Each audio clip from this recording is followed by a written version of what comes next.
Grabe oh, nakikipaghabulan talaga kami. Itcha kung itcha. Kanina, pinasecure ko na. Hindi kinaya. Pa, ibigay mo yung mga sako. Dali, doon muna agad. Abang. Pa, dito na ang sako.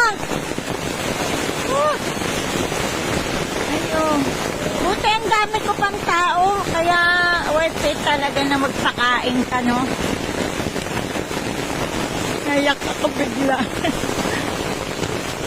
Ito yung buhay ng mga magsasaka actual ko. Ano?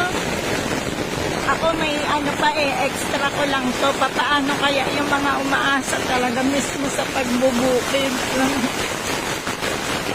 Sila talaga yung una ko kaisip. Kasi ako may pambawi pa Paano yung iba?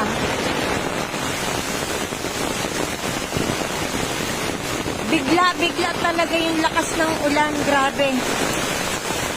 Hindi mo akalain na ganon. Yung volume ng tubig.